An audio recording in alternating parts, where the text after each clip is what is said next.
मिन्नासन konnichiwa. म आज हजुरहरूलाई जिएफटी इक्जाम दिन जाँदाखेरि के लिएर जानुपर्छ भन्ने बारेमा सिकाउन गइरहेको छु। र हामीले जिएफटी इक्जाम दिन जाँदा चाहिँ एउटा पासपोर्ट चाहिँ अनिवार्य लिएर जानुपर्छ।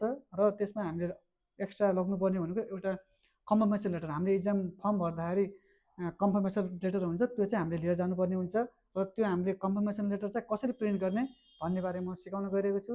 फर्स्टमा हजुर गुगल क्रोममा जानु होला र यसमा गइसकेपछि gfp.नेपाल गर्नु होला र यो लिङ्कमा चाहिँ जानु होला। यसमा स्क्रोल गर्नु होला र लगइन रिजर्भेसन यसमा जानु होला। त्यसपछि लगइन गर्नु होला। त्यसपछि आफ्नो पोमेट गाडी चाहिँ हाल्नु होला है त। म एकजना स्टुडेन्टको निकालेर गइरहेको छु।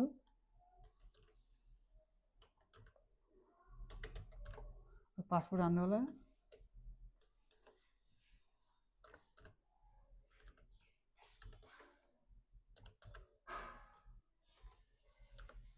लगइन गर्नु होला यसपछि।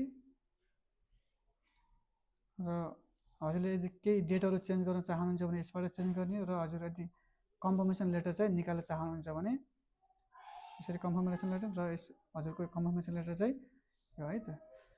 हजुरको इक्जाम डेट 2026/7/17 र टाइम चाहिँ 12:15 र एड्रेस तपाईँको ठाउँ इक्जाम हुने टाइम ठाउँहरू यो यसरी लेखिदिएको छ।